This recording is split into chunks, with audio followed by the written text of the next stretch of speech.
서울의 아침 기온이 영하 8도까지 떨어지는 등 세미 탄파가 기승을 부리고 있습니다. 전국이 대체로 맑아 대부분 지역에서 해넘이와 해돋이를 볼 수 있겠습니다. 이재명 대통령이 오는 1월 4일부터 3박 4일 일정으로 중국을 국빈 방문합니다. 2달 만에 열리는 한중 정상회담에서 한류를 제한하는 한한령이 해제될지 주목됩니다. 코스피가 4,214로 마감하며 올해 거래를 마쳤습니다. 올 한 해 상승률은 75.6%로 주요국 가운데 1위를 기록했습니다. 어젯밤 서울 강서구의 한 아파트에서 화재가 발생해 홀로 살던 50대 남성이 숨졌습니다. 전남 나주의 한 폐차장 야적장에서도 불이 나 3시간 만에 진화됐습니다. 시청자 여러분 안녕하십니까? 어느덧 2025년의 마지막 날이 밝았습니다. 서울의 아침 기온이 영하 8도까지 떨어지는 등 세미 탄파가 기승을 부리고 있는데요. 새해 첫날인 내일도 강추위가 예상됩니다. 오늘 굿모닝 MB에는 먼저 현장에 나가 있는 취재기자 연결해 날씨 소식부터 살펴보겠습니다. 심동훈 기자, 지금 보기에도 추워 보이는데 어제보다 기온이 많이 떨어졌다고요? 네, 서울 광화문 광장에 나와 있습니다. 두툼한 목도리를 두르고 장갑도 꼈지만 차디찬 칼바람이 외투를 뚫고 들어오고 있습니다.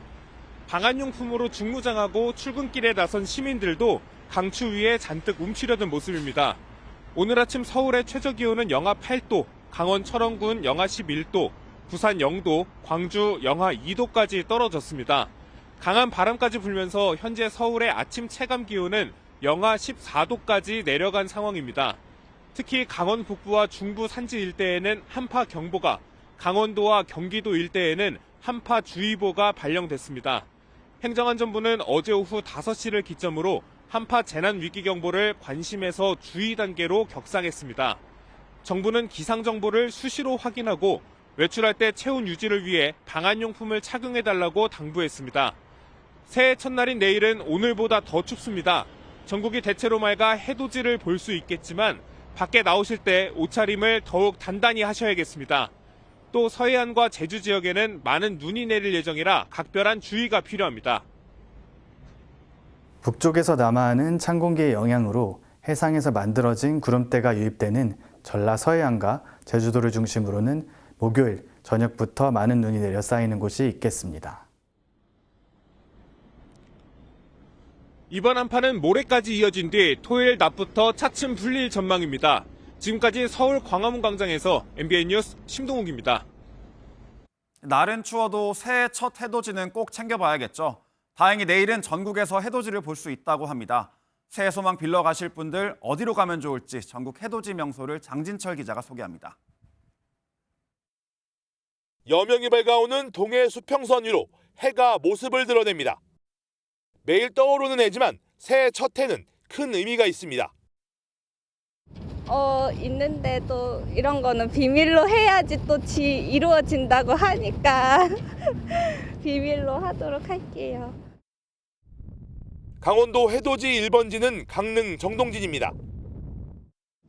이곳 강릉 정동진 해돋이는 제 뒤를 보이는 배 모양 건물 뒤로 떠오르는 크고 붉은 태양을 볼 수 있는 게 백미입니다. 세계 최대 규모의 모래시계와 바다 옆 기찻길까지 독특한 풍경도 함께 즐길 수 있습니다. 포항 호미곶도 한반도 해맞이 명소 중 한 곳입니다. 상생의 손 조형물 사이로 떠오르는 일출은 그야말로 장관입니다. 남쪽으로 내려가면 전라남도 해남 맴섬도 해맞이 명소로 손꼽힙니다. 두 개의 섬 사이로 해가 떠오르는 장면은 이 시기에만 볼 수 있는 이색적인 풍경으로 유명합니다. 서해에서도 해돋이를 볼 수 있습니다. 전라북도 새만금은 33km에 달하는 방조제 도로 양쪽에 바다가 있어 일몰과 일출을 함께 볼 수 있습니다. 서울 남산도 도심 속 대표적인 해돋이 명소입니다. 야경 명소로도 유명하지만 일출 직전에 여명과 함께하는 도심 전경이 색다른 볼거리를 제공합니다. MBN 뉴스 장진철입니다. 올해 증시의 마지막 날인 어제 코스피가 4,214로 마감했습니다. 올 한 해에만 75.6%가 오른 건데 이 상승률이 주요국 가운데 압도적인 1위를 기록했습니다. 내년에도 이 흐름이 이어지길 기대해봅니다. 강서영 기자입니다. 주식시장이 올해 마지막 거래를 마감했습니다. 코스피 최종 마감가는 4,214. 하루 전보다 0.15% 소폭 하락했지만 반도체주 강세로 장중한 때 역대 최고점인 4,226에 근접하기도 했습니다. 이런 가운데서도 오늘 삼성전자는 장중 12만 원대, SK하이닉스는 65만 원대를 넘어서며 사상 최고가를 경신하기도 했습니다. 올 초만 해도 2,300선을 밑돌던 코스피는 6월 조기 대선으로 정치적 불확실성이 해소되며 반등하기 시작했습니다. 미국 기준금리 인하 사이클과 AI 붐, 새 정부의 주주 친화적 증시 정책이 맞물리며 코스피는 닷컴 버블 때인 1999년 이후 가장 높은 상승률을 기록했습니다. 올해는 미국 S&P 500, 일본 니케이 지수의 상승률을 훌쩍 뛰어넘어 주요국 중 가장 높았습니다. 최근에는 서학개미들도 4천억 원가량 미국 주식을 팔아치운 것으로 나타나 내년 시장에 대한 기대감도 커지고 있습니다. 또한 연말로 갈수록 배당 분리과세에 대한 기대감이 가시화되면서 아무래도 주식시장을 이끌 수 있는 그런 정책에 대한 드라이브가 상당 부분 기여했다. 원달러 환율은 외환 당국이 총력전을 기울인 끝에 1년 전보다 33.5원 낮은 수준인 1,439원으로 올해 주간 거래를 마감했습니다. MBN 뉴스 강서영입니다. 이재명 대통령이 새해 첫 일요일인 다음 달 4일 중국을 국빈 방문합니다. 시진핑 중국 국가주석과는 경주 에이펙 이후 2달 만에 다시 정상회담을 갖는 건데요. 이번 계기로 한한령이 풀릴지도 관심입니다. 송주영 기자입니다. 이재명 대통령이 다음 달 4일부터 7일까지 3박 4일간 중국을 국빈 방문합니다. 지난 10월 11년 만에 한국을 국빈 방문한 시진핑 중국 국가주석과 정상회담 때 이 대통령은 빠른 방중 의사를 밝혔습니다. 가능한 빠른 시간 내에 중국을 방문해서 정상회담을 광범위하게 또 충분한 시간을 가지고 여러 분야에 대해서 논의했으면 좋겠습니다. 중국 방문을 계기로 꽉 막힌 한한령을 풀고 싶은 의지가 반영된 발언으로 보입니다. 한중 전략적 협력 동반자 관계의 전면적인 복원 흐름을 공고히 하는 한편 따라서 이 대통령은 베이징에서 열릴 정상회담에서 한한령을 의제로 꺼낼 걸로 보입니다. 청와대 핵심 관계자는 MBN에 중국은 한한령 자체를 인정하지 않기 때문에 해제 발표는 어려울 것이라면서도 해당 논의가 있을 가능성은 부인하지 않았습니다. 시진핑 주석은 미중 갈등 속 우리 정부의 핵잠 도입 의도 파악에 집중할 가능성이 큰데 관련 메시지가 나올지도 관심입니다. 베이징에서 정상회담 등의 일정을 마친 이 대통령은 상하이로 이동해 항일 유적지 등을 방문합니다. 백범 김구 선생 탄생 150주년이자 상하이 임시정부 청사 100주년을 맞아 역사적 의미를 되돌아보고 이재명 대통령은 새해 첫 순방국으로 중국을 선택할 정도로 한한령을 풀고자 하는 의지가 강합니다. 이번 방문을 계기로 중국과의 협력 기회를 더 확대해 침체된 경제에 활력을 불어넣겠다는 전략으로 보입니다. MBN 뉴스 송주영입니다. 이재명 대통령이 도널드 트럼프 미국 대통령에게 선물 받은 백악관 황금 열쇠를 공개했습니다. 앞서 트럼프 미국 대통령은 이 대통령이 선물했던 신라 금관 모형을 받고 흡족해하기도 했는데요. 그 담례로 해석됩니다. 황금 열쇠를 받은 이 대통령은 백악관 문이 안 열릴 때 이 열쇠로 열리는지 봐야겠다고 농담을 하기도 했습니다. 이한나 기자가 보도합니다. 청와대 집무실 책상에 앉은 이재명 대통령이 나무로 된 상자를 열어봅니다. 트럼프 미국 대통령이 선물한 백악관 황금 열쇠로 지난 16일 강경화 주미대사와의 환담 자리를 통해 전달됐습니다. 자, 어디 한번 언박싱을 한번 해볼까요? 백악관의 키, 백악관으로 가는 키. 이 대통령은 친근한 농담을 건네면서 트럼프 대통령을 향해 변함없는 우정과 신뢰에 감사드린다고 밝혔습니다. 미국 가서 백악관 문이 안 열리면 이걸로 열면 열린다는데 진짜인가 한번 확인해 봐야 되겠습니다. 2달 전 에이펙 정상회의에서 이 대통령이 트럼프 대통령에게 선물한 신라 금관에 대한 담례로 해석됩니다. 한국과 미국 간의 새로운 시대를 위하여. Thank you very much, everybody. Appreciate it. Thank you very much. 트럼프 대통령은 언제든 백악관을 방문할 수 있다는 의미로 특별 인사들에게 황금 열쇠를 선물해왔습니다. 앞서 강훈식 대통령실 비서실장은 제작된 5개 가운데 마지막 남은 하나가 이 대통령에게 전달됐다고 전했습니다. MBN 뉴스 이한나입니다. 정치권 소식으로 이어갑니다. 김병기 더불어민주당 원내대표가 어제 전격 사퇴했습니다. 매일 불거진 갑질과 특혜 의혹에 공천 언급 녹취까지 공개되며 원내대표직에서 물러난 건데요. 김 원내대표는 민주당과 이재명 정부의 걸림돌이 되지 않겠다고 사퇴 이유를 밝혔습니다. 먼저 신영빈 기자가 보도합니다. 김병기 더불어민주당 원내대표가 결국 자리에서 물러났습니다. 자신과 가족을 둘러싼 이딴 의혹에 고개 숙여 사과한 김 원내대표는 이재명 정부에 부담이 될 수 없다며 사퇴 이유를 설명했습니다. 연일 계속되는 의혹 제기의 한복판에 서 있는 한 제가 민주당과 이재명 정부의 걸림돌이 될 수밖에 없을 것입니다. 오늘 민주당 원내대표직에서 물러납니다. 그동안 제기된 의혹에 정면 돌파 의지를 보여왔지만 2022년 지방선거 공천 과정에서 강선우 의원이 시의원 후보에게 1억 원을 받은 사실을 묵인했다는 의혹까지 나오자 거취를 결단한 겁니다. 다만 진실을 밝히겠다는 뜻은 분명히 했습니다. 시시비비를 가린 후 더 큰 책임을 감당하겠다는 저의 의지입니다. 김병기 원내대표의 사퇴로 민주당은 통일교 특검과 주요 민생법안 처리를 둘러싼 야당과의 협상 국면에서 원내 지도부 공백을 맞게 됐습니다. MBN 뉴스 신영빈입니다. 국민의힘 장동혁 대표는 김병기 전 더불어민주당 원내대표가 법적 책임까지 져야 한다며 공세에 나섰습니다. 정청래 더불어민주당 대표는 금품 수수 의혹이 불거진 강선우 의원에 대해서 진상조사에 착수했습니다. 이어서 김민수 기자가 보도합니다. 장동혁 국민의힘 대표는 김병기 전 더불어민주당 원내대표의 사퇴에 대해 정치적 해결로 끝낼 문제인지 의문이라고 꼬집었습니다.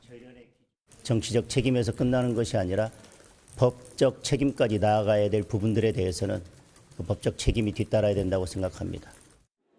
특히 1억 공천 헌금 의혹과 관련해서는 특검이 필요하다고 주장하며 파상 공세에 나섰습니다. 통일교 특검이 먼저가 아니라 민주당 공천 특검부터 해야 되는 거 아닌가라는 생각이 들 정도로 이게 심각하고. 정청래 민주당 대표는 수고했다고 짧게 언급하며 말을 아꼈습니다. 김병기 원내대표가 참 수고가 많았습니다. 그동안 참 마음고생이 심했을 것으로 생각합니다. 정청래 대표는 공천 헌금 의혹과 관련해 강선우 의원에 대한 윤리 감찰을 지시했지만 김 전 원내대표는 자진 사퇴로 정치적 책임을 졌다는 점을 고려해 대상에서 제외했습니다. MBN 뉴스 김민수입니다. 여당 원내대표직을 내려놓은 김병기 의원에 대한 경찰 수사가 본격화되고 있습니다. 현재까지 경찰에 고소 고발된 김 의원과 가족들 사건만 최소 6건인데 비리를 알고도 묵인했다는 새 의혹까지 제기됐습니다. 계속해서 황지원 기자가 보도합니다. 현재까지 경찰에 고소 고발된 김병기 의원과 가족들 사건은 최소 6건입니다. 배우자의 법인카드 사적 유용 의혹과 자녀들의 일명 아빠 찬스 의혹에 이어 김 의원은 업무방해 혐의로 고발됐습니다. 지난 2022년 지방선거 공천 과정에서 더불어민주당 서울시당 공천관리위원이었던 강선우 의원이 김경 서울시 의원으로부터 1억 원을 전달받았다는 의혹과 관련해서입니다. 당시 공천관리위원 간사였던 김 의원은 강 의원에게 해당 사실을 듣고도 묵인한 정황도 드러났습니다. 실제로 두 의원이 해당 사실에 대해 논의한 다음 날 김경시 의원은 단수 공천을 받았습니다. 이에 대해 김태우 전 강서구청장은 강 의원을 정치자금법 위반과 뇌물 등의 혐의로, 김 의원을 위계에 의한 업무방해 혐의로 고발했다고 밝혔습니다.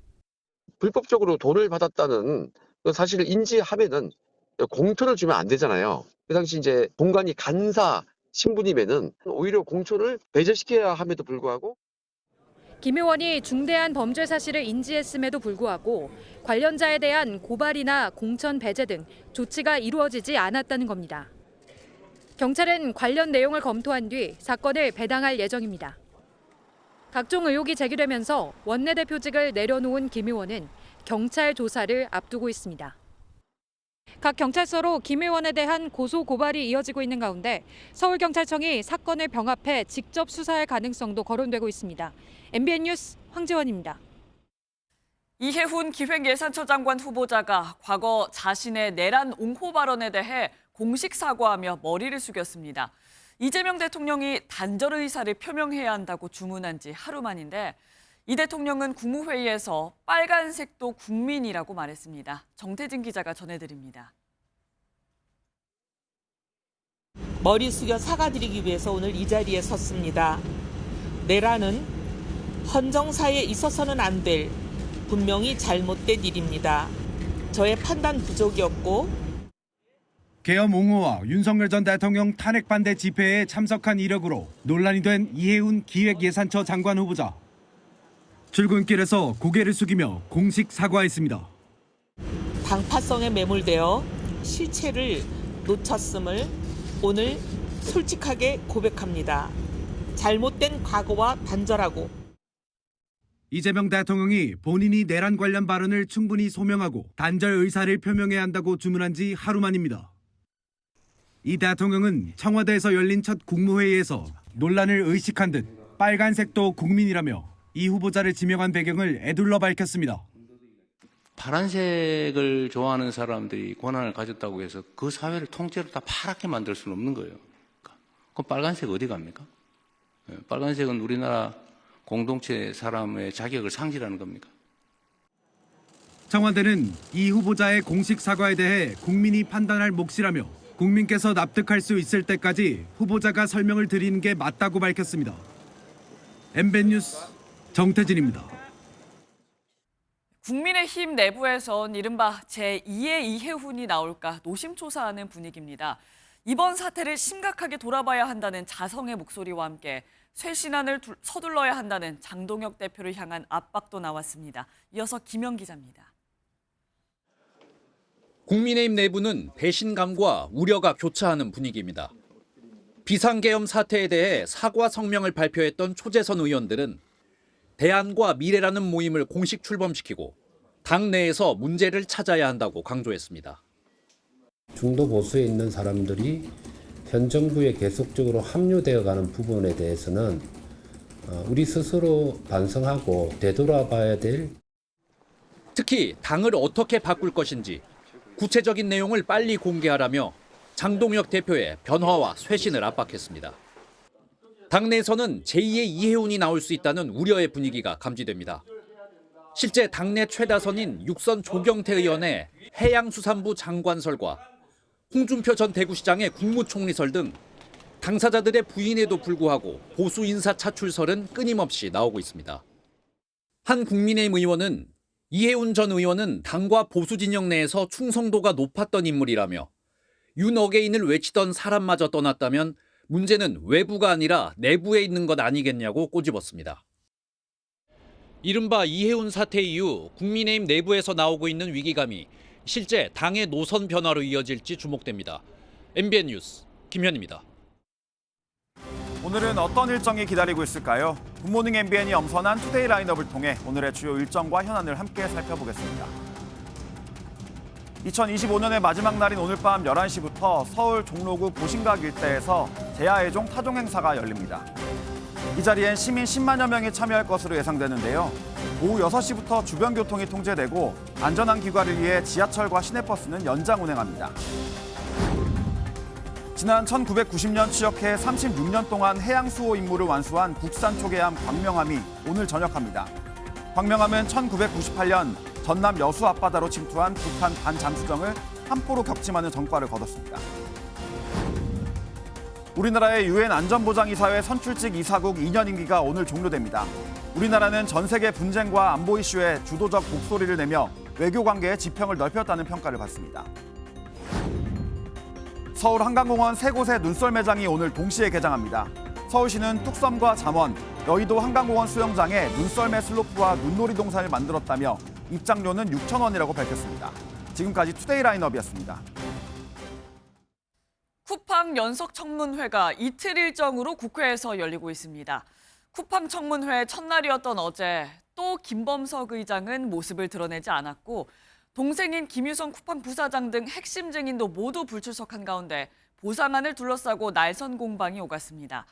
민주당은 양말 한 짝도 못 사는 꼼수 보상이라며 공세를 높였지만 쿠팡 헤럴드 로저스 사장은 이번엔 전례 없는 보상이라며 물러서지 않고 목소리를 높이며 맞섰습니다. 먼저 노하린 기자입니다. 김범석 쿠팡 이사회 의장 없이 진행된 쿠팡 청문회는 시작부터 설전이 벌어졌습니다.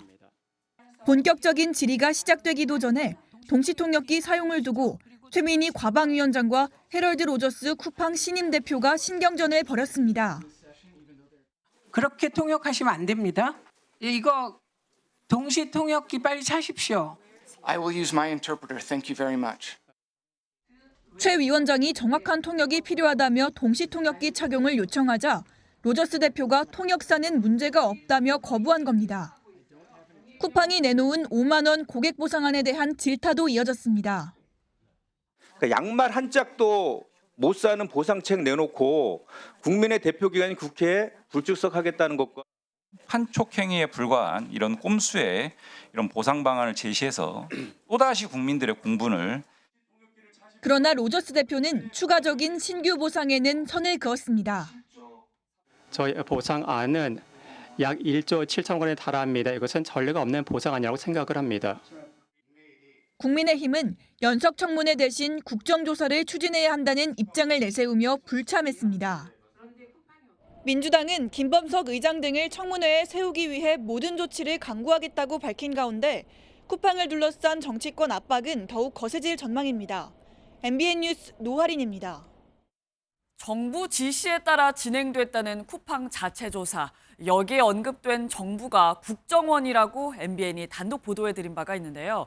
국정원은 사실과 다르다며 보도 직후 해명 입장을 냈는데 어제 국회 연석청문회에 참석한 쿠팡 헤럴드 로저스 대표는 국정원의 명령이 있었다고 증언했습니다. 국정원은 로저스 대표를 위증 혐의로 고발해달라고 국회에 요청했습니다. 김세희 기자가 보도합니다. 쿠팡의 자체 조사가 누구의 지시로 이루어졌냐는 질의에 헤럴드 로저스 대표는 이렇게 답했습니다. 국정원이 공개적으로 저희와 함께 협력을 했고 명령이었습니다. 지시 명령이었습니다. 협조 여부를 둘러싼 논란에 명령이었다고 못 박은 겁니다. 배경훈 과기부 장관도 쿠팡 사태의 주무부처는 과기부라고 말했습니다. 노트북, 데스크탑, SSD를 이송하는 과정에서 유실 그리고 또 국제적인 어떤 배후 사태로 활용되는 것에 대한 그런 어떤 우려 때문에 국정원이 이송 과정을 협조한 것으로. 지난 26일 쿠팡이 주장한 정부 지시가 국정원이었다는 MBN 단독 보도 직후 국정원이 내놓은 입장과 배치되는 대목입니다. 로저스 대표는 문제가 된 노트북 포렌식 작업에도 국정원이 관여했다고 주장했습니다. 포렌식 카피를 만들어서 전달해 달라고 저희에게 말했습니다. 저희가 포렌식 분석은 하지 않았습니다. 국정원이 국회에 제출한 자료에 따르면 23일 범부처 TF에 들어가 정보 파악에 착수했다며 쿠팡 침해 사건에 대한 공격 주체, 배후 가능성 분석 자료를 보유하고 있지 않다고 답했습니다. 하지만 그 이전에 쿠팡이 관련 증거물을 제출했다는 경찰 입장과도 엇갈립니다. 이에 대해 국정원은 사실이 아니라는 기존 입장을 거듭 강조한 가운데 로저스 대표를 위증 혐의로 고발해 줄 것을 국회에 요청했습니다. MBN 뉴스 김세희입니다. KT가 대규모 해킹 사태와 관련해 공식 사과와 함께 해지 위약금 면제와 보상안을 발표했습니다. 앞으로 2주간 해지 위약금이 면제되고 지난 9월부터 미리 해지한 이용자들도 위약금이 소급 적용됩니다. 하지만 그럼에도 개인정보 탈취 경로는 여전히 밝혀지지 않아 소비자들의 불안감은 여전합니다. 이승민 기자의 보도입니다. KT는 해킹 사고에 대한 책임을 인정하며 사과부터 했습니다. KT를 아껴주시고 신뢰해 주셨던 고객 여러분들께 임직원 모두가 다시 한번 머리 숙여서 진심으로 사과드립니다. 그러면서 KT는 정부가 권고한 해지 위약금 면제를 받아들이기로 했습니다. 우선 오늘부터 다음 달 13일까지 약정 기간이 남아있더라도 해지 시 위약금이 면제됩니다. 무단 소액 결제 사건이 불거진 지난 9월 1일부터 어제까지 해지한 고객 중 위약금이 발생한 경우에도 소급 적용됩니다. KT는 이 외에도 6개월 동안 매달 100GB의 데이터와 해외 로밍 데이터 50% 추가 제공, OTT 이용권과 멤버십 할인 혜택 등을 제공하는 보상안도 내놨습니다. 이번 사건을 계기로 KT는 정보보안 혁신 TF를 구성하고 향후 5년간 1조 원 규모의 투자도 약속했습니다. 하지만 이용자들은 보상안에 직접적인 요금 할인이 포함되지 않았고 2주로 설정한 기간도 너무 촉박한 것 아니냐는 불만을 나타냈습니다. 요금 할인도 없고 신청 기간도 2주밖에 안 돼가지고 좀 아쉬운 것 같습니다. 여기에 무단 소액 결제에 쓰인 개인정보 탈취 경로는 아직 밝혀지지 않아 불안감은 여전한 상황입니다. MBN 뉴스 이승민입니다. 서울 강서구의 한 아파트에서 불이 나 50대 남성 1명이 숨졌습니다. 전남 나주시의 한 폐차장에서도 화재가 발생했습니다. 밤사이 사건 사고 소식 정혜린 기자가 보도합니다. 아파트 베란다 창문으로 연기가 치솟고 창틀 주변엔 시커먼 그을음이 생겼습니다. 어제 오후 8시쯤 서울 강서구 등촌동의 15층짜리 아파트에서 불이 나 50대 남성이 숨졌습니다. 13층에 거주하던 주민이었습니다. 안에서 그 베란다 밖으로 이렇게 불빛이 계속 나오고 있었고 그분은 이제 베란다 앞에 서 계셨었어요. 소방당국은 30분 만에 화재를 진압했지만 불이 처음 시작된 세대는 완전히 타버렸습니다. 평온했던 저녁 시간 갑작스런 화재 소식에 아파트 주민들이 긴급 대피하는 소동도 빚어졌습니다. 경찰과 소방당국은 정확한 화재 원인을 조사하고 있습니다. 어제 오후 6시 반쯤에는 전남 나주시의 한 폐차장 야적장에서 불이 났습니다. 야적장에 가득 쌓인 폐차 부품과 타이어 등을 타고 불길이 빠르게 번졌습니다. 시커먼 연기가 뿜어져 나오면서 주민들의 신고도 잇따랐습니다. 소방당국은 약 3시간 만에 불을 완전히 껐고 다행히 인명피해는 없었습니다. 소방당국은 폐배터리를 쌓아둔 곳에서 불이 시작된 것으로 보고 정확한 화재 경위를 조사하고 있습니다. MBN 뉴스 정혜린입니다. 이른바 일타강사로 유명한 현우진 씨와 조정식 씨를 포함해 사교육 업체와 전현직 교사 등 46명이 무더기로 재판에 넘겨졌습니다. 수능 모의고사와 내신 문제를 거래한 혐의인데 수천만 원에서 수억 원까지 돈이 오간 것으로 조사됐습니다. 이승훈 기자입니다. 수능 모의고사 문제 거래 의혹을 받는 사교육계 수학영어 일타 강사 현우진 씨와 조정식 씨가 재판에 넘겨졌습니다. 서울중앙지검은 두 사람을 포함해 사교육업체 관계자 11명을 청탁금지법 위반 혐의 등으로 불구속 기소했습니다. 검찰은 현 씨와 조 씨가 EBS 교재를 집필하거나 수능 모의고사를 출제했던 현직 교사에게 2020년에서 2023년 문항을 만들어달라며 돈을 전달한 것으로 판단했습니다. 특히 조 씨는 EBS 교재가 발간되기도 전에 미리 문제를 달라고 한 것으로 조사됐습니다. 이들에게 문제를 제공한 혐의로 재판에 넘겨진 전현직 교사 35명 가운데 일부 현직 교사는 사교육업체와 전속 계약을 맺고 거래한 것으로 파악됐습니다. 검찰은 또 대형 입시학원인 시대인재의 모회사 하이컨 씨와 강남 대성학원 계열사인 강남대성연구소도 같은 혐의로 재판에 넘겼습니다. 교사들에게 시대인재 측은 7억여 원, 대성학원 측은 11억여 원을 지급한 혐의를 받고 있습니다. 경찰청 국가수사본부는 2023년 교사들과 사교육계 유착 의혹이 불거지자 강제 수사에 나선 바 있습니다. MBN 뉴스 이승훈입니다. 우리나라는 OECD 가입국 중에서 노동 시간이 가장 긴 편에 속합니다. 연간 100시간 정도 더 일한다고 하죠. 정부가 노동 시간을 줄이기 위한 대책을 내놨는데 근무 시간에 연락을 자제하고 반차 사용을 확대하는 내용이 담겼습니다. 한범수 기자가 자세히 전해드립니다. 직장인 3명 중 2명은 근무 시간이 아닌데도 전화나 메시지로 업무 연락을 받고 있습니다. 이로 인해 사실상 업무가 연장돼 피곤하다는 호소가 많습니다. 업무의 연장선이라는 생각은 좀 드는 것 같습니다. 근데 아무래도 개인 시간이니까 존중받아야 되는 시간이라고는 생각합니다. 고용노동부가 내년 상반기 안으로 실근로시간 단축 지원법을 제정해 이른바 연결되지 않을 권리에 대한 법적 근거를 마련하기로 했습니다. 휴일이나 퇴근 후에는 직장 상사의 연락에 답하지 않아도 불이익을 받지 않게 하겠다는 것입니다. 이번 발표에는 연차를 반차로 나눠서 사용할 수 있도록 근로자 권리를 강화하겠다는 내용도 들어갔습니다. 반차 사용이 가능해지면 육아 중인 부모의 활용도가 높을 것으로 정부는 판단하고 있습니다.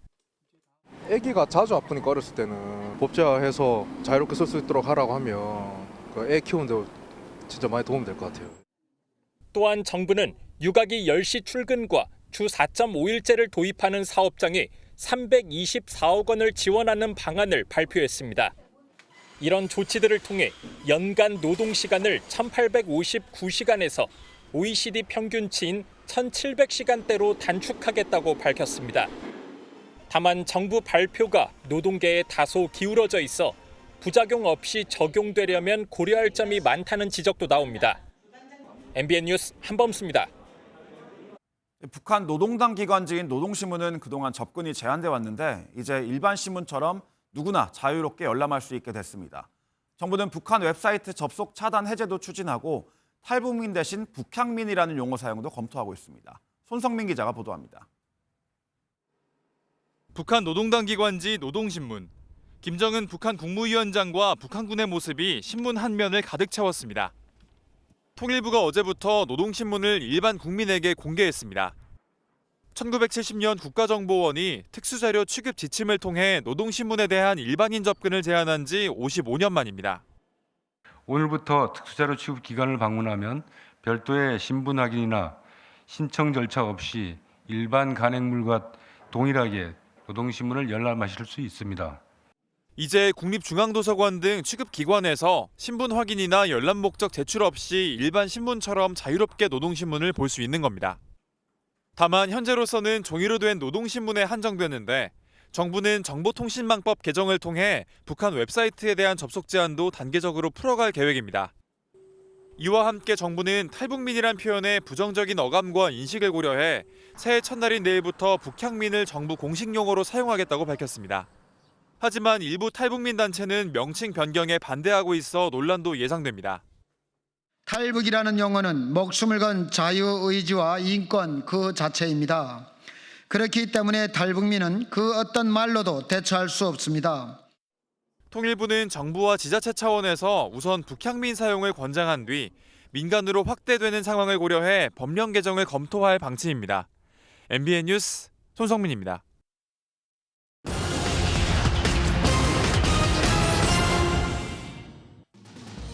올해 우리나라를 찾은 외국인 관광객이 사상 최대를 기록할 것으로 보입니다. 한국관광공사에 따르면 올해 11월까지 방한한 관광객은 모두 1,742만 명으로 지난해 같은 기간보다 15% 늘었습니다. 이 가운데 10명 중 3명은 중국인으로 가장 많은 비중을 차지했습니다. 가맹점주 10명 중 4명은 본사와의 계약이 끝나기 전에 중도 해지를 고민했던 것으로 나타났습니다.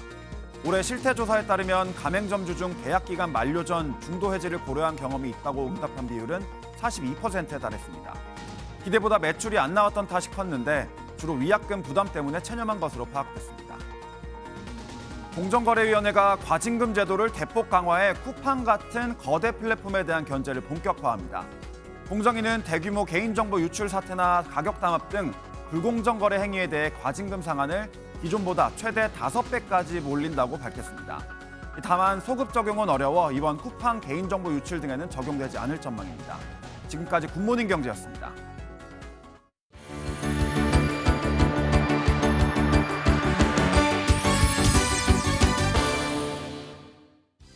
굿모닝 월드입니다. 범인은 반드시 범행 장소에 다시 나타난단 말 역시 진리인 걸까요? 재발절인 도둑이 소심한 쪽지와 함께 돌아왔습니다. 뭐라고 변명했을지 보시죠. 주변을 두리번거리는 남성. 뭔가 수상한데요. 잠시 뒤 가게에 진열된 악기를 챙기기 시작합니다. 미국 뉴저지에선 CCTV에 찍히고 있는 줄도 모르고 도둑질을 벌인 남성이 화제인데요. SNS를 타고 퍼져나간 영상에 좋아요 수가 400만 개나 됐다니 그만큼 많은 사람들이 봤다는 얘기겠죠. 뒤늦게 불안감이 몰려온 걸까요? 며칠 뒤 조용히 가게를 찾아 슬쩍 물건을 다시 두고선 돌아갔답니다.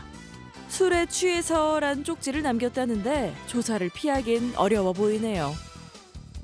그런가 하면 갈 곳을 잃고 방황하는 사슴 한 마리도 포착됐습니다. 달리는 기차에 쫓기는 상황이었다는데요. 어떻게 됐을까요? 빵빵! 승강장에 들어서는 기차가 경적을 울립니다. 누굴 향한 걸까요? 어두운 터널을 벗어나는 건 다름 아닌 사슴이었습니다. 이 녀석 어쩌다 이렇게 위험한 곳을 달리게 된 걸까요? 자기도 놀랐는지 어디로 갈지 몰라 당황하는 것 같죠? 이탈리아 북부 도시 바레스의 한 기차역에서 포착된 장면인데요. 사슴이 무사히 나갈 때까지 한동안 모든 열차가 정차해 있었다네요. 이런 일이 또 생기지 않게 울타리라도 필요한 건 아닌가 싶네요. 올해 들어 금값이 무려 65% 넘게 올랐다고 하죠. 그래서인지 금 사냥꾼들이 호주로 몰려들고 있다고 합니다. 과연 진짜로 금을 찾을 수 있는 건지 호주로 떠나봅니다. 금속 탐지기를 든 여성이 숲속을 이리저리 살피고 있습니다. 뭔가를 발견했나 본데요. 땅을 파기 시작합니다. 최근 금값이 껑충 오르면서 호주 빅토리아주를 찾는 금 사냥꾼이 늘었다는데요. 빅토리아주 중심부는 황금 삼각지대로도 불리며 금이 발견될 가능성이 큰 지역으로 알려져 있기 때문입니다. 최근엔 무려 2.3kg의 금덩이를 발견한 사람도 있다죠. 그야말로 보물찾기인데 주정부로부터 허가는 받아야 한다네요. 지금까지 굿모닝 월드였습니다. 정부 주도로 챗GPT나 제미나이 같은 토종 초거대 AI 모델을 개발하자는 프로젝트가 진행 중입니다. 모두 5개 팀이 경쟁 중인데 국가대표 AI 후보들의 1차 경연이 열렸습니다. 유승우 기자가 전해드립니다. 어려운 수학 문제를 채팅창에 입력하자 AI가 순식간에 정답을 내놓습니다. 정부가 국가대표 AI 발굴을 목적으로 진행하는 AI 파운데이션 모델 프로젝트에 출품된 AI입니다. SK텔레콤은 데이터를 예측하고 처리하는 매개 변수를 글로벌 AI 모델과 맞먹는 5천억 개 규모로 끌어올려 더 똑똑한 AI를 표방하고 있습니다. 전 세계로 따져도 탑3 정도에 드는 규모이고요. AI가 정말 모든 국민이 쓸 수 있도록 만드는 것이 다음에 가장 큰 계획이라고 말씀드리겠습니다. 네이버 클라우드의 AI 모델은 사투리를 해석해 상대방의 감정까지 설명하고 NCAI는 게임 그래픽 기술을 기반으로 3D와 애니메이션 분야에서의 강점을 내세웠습니다. 제 목소리를 녹음해 만화 캐릭터의 목소리로 한번 만들어 보겠습니다.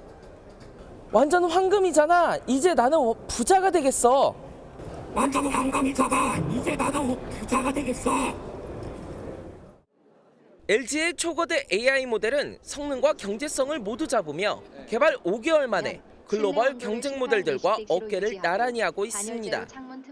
104%를 확보하였고 오픈 AI의 모델도 103%로 더 우수한 성능을 확보하였습니다. 업스테이지 역시 한국의 문화와 언어 특성을 정밀하게 반영한 AI 모델로 주목받았습니다. AI 3대 강국을 목표로 독자 AI 파운데이션 모델 개발에 뛰어든 5개 팀.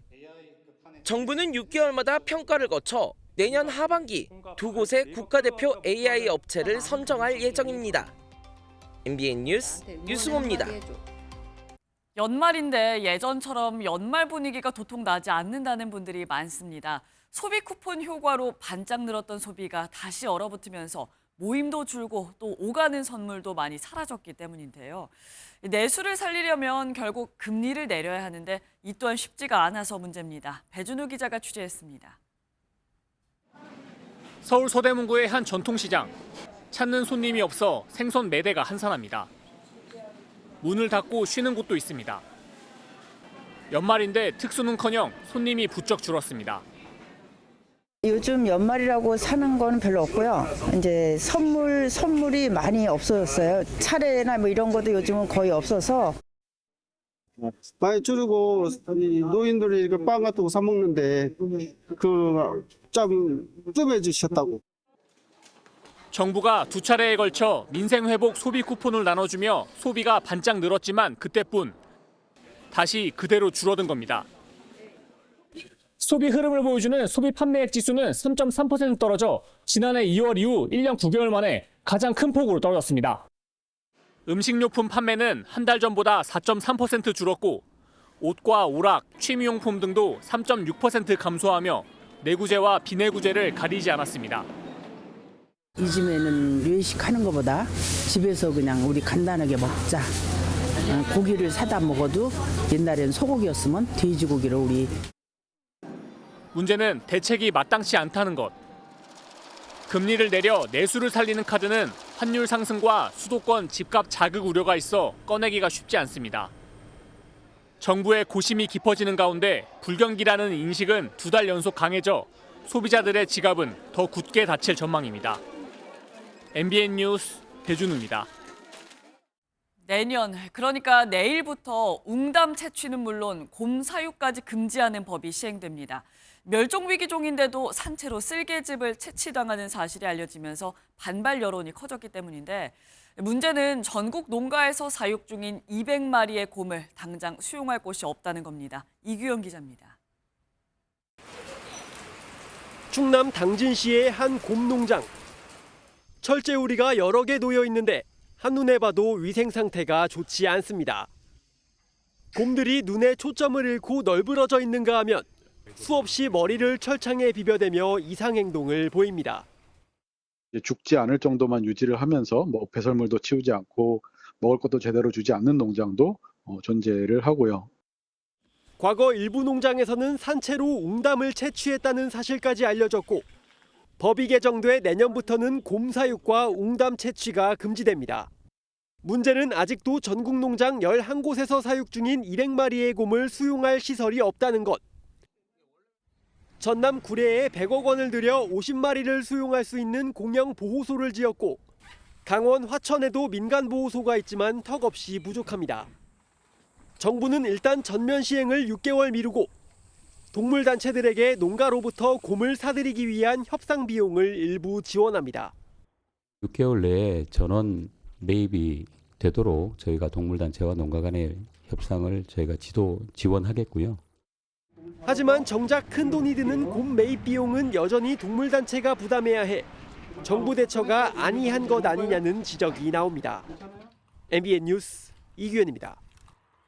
미래에 필요한 의사수를 추산하는 의사인력 수급 추계위원회가 15년 뒤인 2040년에 의사가 최대 11,100명가량 부족하다고 추정했습니다. 정부는 이를 토대로 다음 달에 2027학년도 의대 정원을 정할 방침이지만 의료계는 크게 반발하고 있습니다. 2025년 마지막 날인 오늘 세밀 한파가 찾아왔습니다. 일부 중부와 경북 북부에는 한파 특보가 발효 중인 가운데 현재 이들 지역은 영하 10도 안팎까지 떨어져 있고요. 서울도 영하 6.3도에 칼바람이 불며 체감온도는 이보다 더 낮습니다. 새해 첫날인 내일은 추위가 더 심해지겠습니다. 서울의 아침 체감온도가 영하 15도까지 떨어질 것으로 보여 해맞이 가실 때 대비 잘해주셔야겠습니다. 하늘은 대체로 맑아서 대부분 지역에서 해넘이와 해돋이는 무난하게 감상하실 수 있겠습니다. 서울 기준으로 올해 마지막 해는 오후 5시 23분에 저물 것으로 예상되고요. 새해 첫 해는 오전 7시 47분에 보실 수 있겠습니다. 오늘 전국이 대체로 맑겠지만 호남 서해안은 오전까지 1cm의 눈이 조금 내리겠습니다. 이 시각 현재 기온은 춘천이 영하 9.5도, 안동은 영하 4.6도까지 떨어져 있습니다. 낮에도 서울이 영하 3도, 대전은 0도에 그치겠습니다. 내일 밤부터 모레 사이 호남 서해안과 제주에는 많은 눈이 예상됩니다. 날씨였습니다. 저희는 내년이죠. 1월 2일 금요일 아침 7시에 더 알찬 소식으로 돌아오겠습니다. 2025년 마지막 날도 행복하시고 새해도 복 많이 받으시길 바랍니다. 고맙습니다.